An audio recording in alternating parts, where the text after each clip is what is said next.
Hi, this is Todd Hodge from Team Losi Racing. I am the product developer who was responsible for the 22. And today I'm going to tell you a little bit about the 22 and the TLR branding. 22, we started development on that probably about 2 years ago. We were testing different things on the XXX CR as far as, transmission stuff, pivot heights, pivot lifts, wheelbase, a lot of stuff we were doing in front of people that they didn't even realize we were doing. Some of the stuff was even used on Mike Truey's car to win the Nationals this year on his XXX CR. So basically, the car's been in development probably for 18 months to 2 years. We took a decent amount of time to take our time and design it. There was some challenges with what we were trying to do. One car that served both masses being mid-engine and rear-engine. In Europe, mid-engine is becoming really popular with the tracks out there, with AstroTurf and grass racing. So we challenged ourselves, how can we make one car that is good for both markets? And we were able to pull it off by, in one kit you're going to be able to have a rear-engine car or a mid-engine car. You can either build it one way or the other. Another thing that we changed is we made the car entirely metric. So all the bearings, screws, hinge pins, all is metric hardware. So we have, one unified hardware set for this platform, which is something that our, English and European partners have been asking for. Some of the other challenges, I'm not sure if people really realize it, how long the car is. It's a little bit longer than traditional two-wheel drive cars. Sure, it's going to be a hot topic for people until they actually get the car and feel what that actually does. So that's going to be pretty interesting to see. We did some different approaches as far as the chassis. Instead of molding a chassis as a traditional two-wheel, we made an aluminum chassis.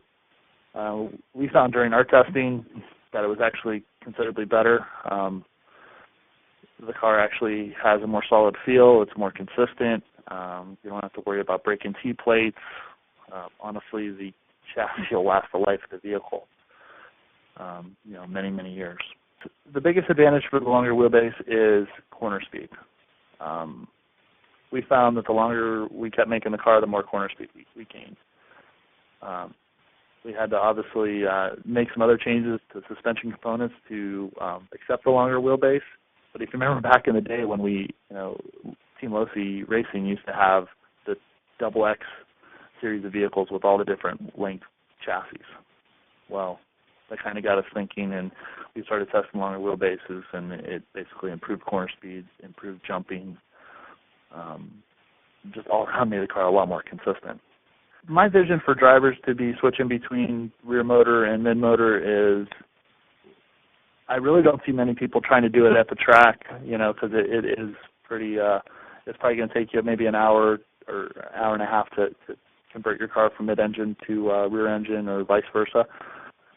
I kind of see it where, people might have a whole different rear clip built up, ready to just throw on the car if they want to run mid-engine.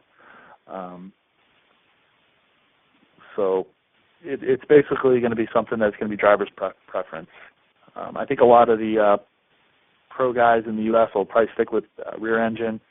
I'm kind of predicting that on these higher bike tracks like Cactus and Hot Rod Hobby, the shootout there, we're going to see, some success with the mid-engine cars in the hands of the upper caliber drivers. We have been testing the 22 chassis since August at local tracks here in Southern California. Matt and Dustin, who will be racing this weekend at the Spectrum race, have actually had the car for about 3 weeks and testing at their local track in private, basically behind closed doors. The people at Moore Raceway were polite enough and nice enough to let us to do some private testing with Matt and Dustin, so I appreciate everything they've done for us there, because I know how challenging it can be to try to find a private location to go test. We've been running probably for about 3-4 months now, totally in private, trying to keep it undercover and nobody see it, and it's been a challenge, but I think we've done a pretty good job with it. We're such a small industry. So many people talk. Everybody wants, anybody who finds out something, they want to be that person who knows something. So they want to tell somebody just to have the feeling like, yeah, I knew about this. So it was a challenge trying to keep it quiet. And there was initially when we got the car in August and September, there was only 3 of us that were actually watching testing and going and testing and driving the car just to keep it hush-hush, and the good thing was we had the 8-scale Worlds to prepare for, so a lot of our guys were really focused on the 8-scale World Championships, while a few of us other guys, me, Dino, and Yuka, were out testing the 1/10 electric stuff. Earlier this year, we decided to separate the brands from Losi and Team Losi Racing. We kind of always had this done, but it really wasn't evident with our current branding. All the products were all on the same site, being Losi.com. Losi as a company has taken a lot of heat through the keyboard cowboys out there on the forums saying Losi's not a race company anymore. They lost some key employees that, they don't care about racing anymore, even though we were out dominating 1/8 scale races and, winning many national championships. So we had an opportunity, we had already had the 22 designed, and it was an opportunity for us to kind of basically say, hey, Team Losi Racing, Losi is a racing company, and it's Team Losi Racing. So we did all the rebranding with the TLR, new logo, new website, being tlracing.com, just to show people that, hey, Losi is still a racing company. It's Team Losi Racing. We're going to focus. There's key individuals here at Losi. We're all in the same building, but these key individuals, their whole focus is racing, and that's myself, Dan Hissam, also known as Dino, obviously Adam Drake, and our team manager Kevin Gann, along with our team, Mike Truey, Billy Fisher, and all those guys helping us with development of vehicles. On the Team Losi Racing side, you're going to see all future releases be kits only.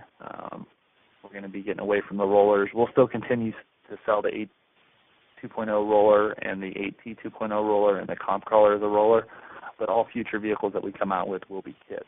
The only thing I'd like to share is just how excited I am for our team here of development people and just the ability to get back fully invested in 1/10 scale electric off-road racing. I think a lot of people over the years have counted us out. So it's just exciting to see this whole TLR branding. It's something I've been passionate about for many years. And just to have this opportunity to work at Losi on the TLR program and the 22, it's just been a great experience and working with great people, and I'm just really looking forward to to watching this thing hit the market and just seeing what people think of it and how much they're going to enjoy it, because it's going to be an incredible car.